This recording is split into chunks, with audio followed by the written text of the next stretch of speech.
या मंचावर म्हणजे माझ्यासमोर एक फुल आहे, ते फुल आज उन्हाच्या प्रकाशाने सुकले आणि मगाशी दादा म्हणले की आम्ही सावरू शकलो नसतो, आम्ही आत्महत्या केली असते, कारण की आज आमच्या कुटुंबाचा, आमच्या सर्वांचा, आमच्या गावकऱ्यांचा आनंद आज आमच्याकडे हिरावून घेतलाय.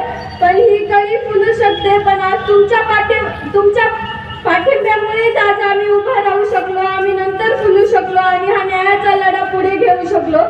आणि आपल्याला न्याय हा मिळवायचा आहे, त्यासाठी तुम्ही मानवतेच्या नात्याने किंवा सर्वांनी एकत्र येऊन आमच्या कुटुंबाच्या पाठीमागे राहिलात. मी तुमच्याकडे एकच विनंती करते की तसेच तुम्ही आमच्या कुटुंबाच्या पाठीमागे राहा आणि तुम्ही सर्वांनी आम्हाला खूप सहकार्य केले, असं सहकार्य करा. आम्ही ज्यावेळेस रस्त्याने चालतो त्यावेळेस आम्हाला धक्काबुक्की होऊ नये म्हणून तुम्ही लोकांना हात जोडून विनंती केली की आम्हाला चालू द्या, त्यासाठी सुद्धा मी तुमचे आभार मानते. आज जसे तुम्ही आमच्या पाठीमागे आहात तसंच कायम राहा. आणि आज आम्हाला फक्त चलताना धक्काबुक्की लागते, आम्ही रस्त्याने नीट चालू शकत नाही, तरी पण तुम्ही आम्हाला सहकार्य करतात.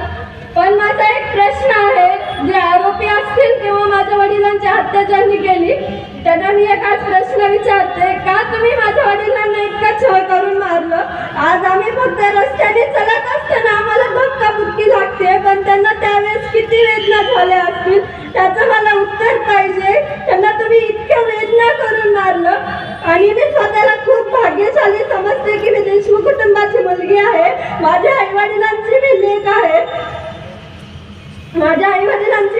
आहे, पण आज मला याची खंत वाटते, मला नाराजी व्यक्त होतीये की मी आज माझ्या वडिलांसोबत नाहीये.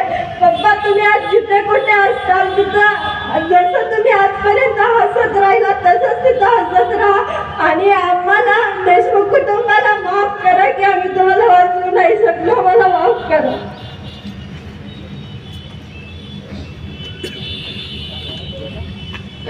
मला सगळे दिसते, फक्त माझा दादा दिसत